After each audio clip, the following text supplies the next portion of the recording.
Sugod na. Sugod na ganyan. Wala na may.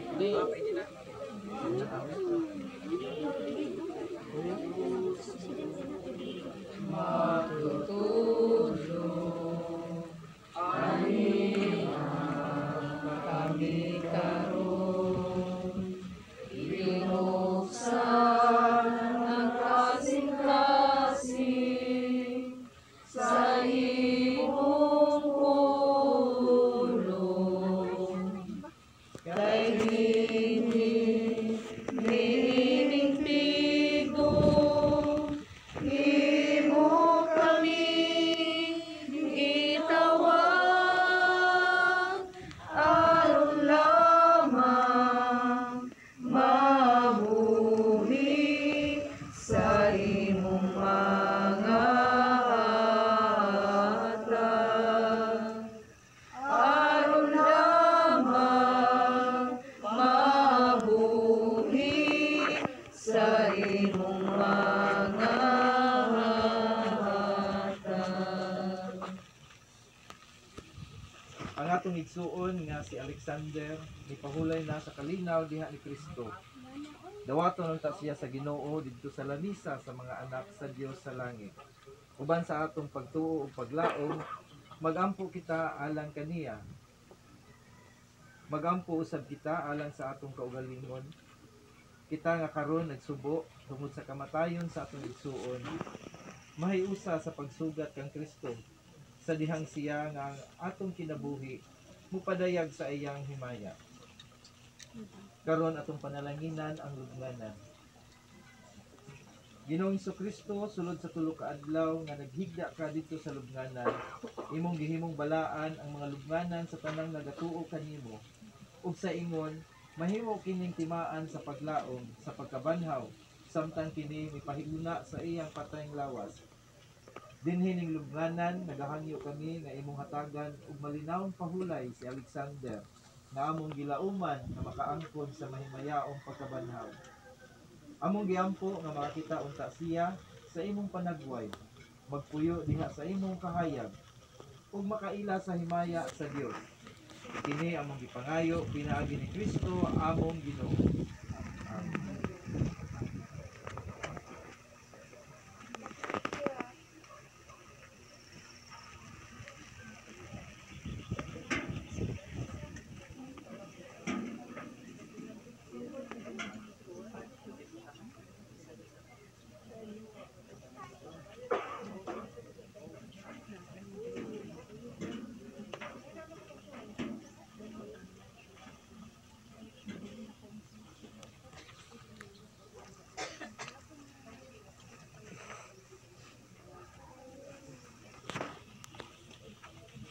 Atong himuon karon ang paglubong.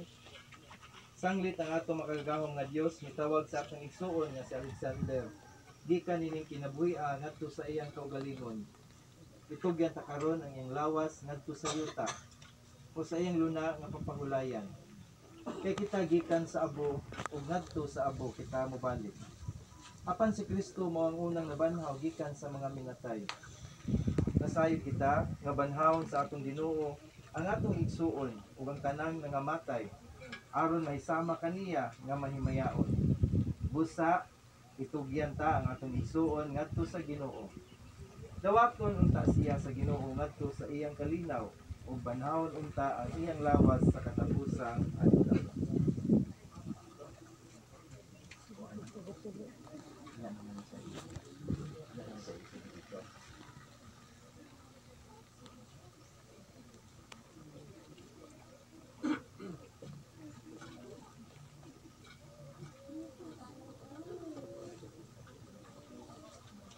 Atong iduko ang atong mga ulo ug muhilom kita sa makadiyot alang sa katapusang pag-ampo.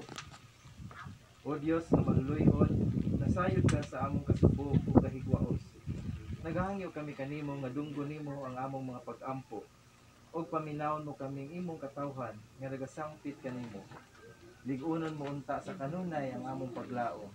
Pinaagi sa imong langitnong kaayo. Kini among gipangayo, pinaagi ni Kristo among Ginoo. Pahulay nga dayon ihatag kang Alexander o Ginoo. ug ang imong kahayag nga way pagkapalo udan unta kaniya hangtod sa kahangtod. Upahulay unta siya nga malinawon. Hinaut unta nga iyang kalag ug ang kalag sa tanang mga nangamatay mupahulay diha sa kalinaw sa Dios. Ang kalinaw ni Kristo nga dili gitupngan magamping unta sa atong mga kasing-kasing ug una-una ug sa dakong kaaghop pahig sa matagluha sa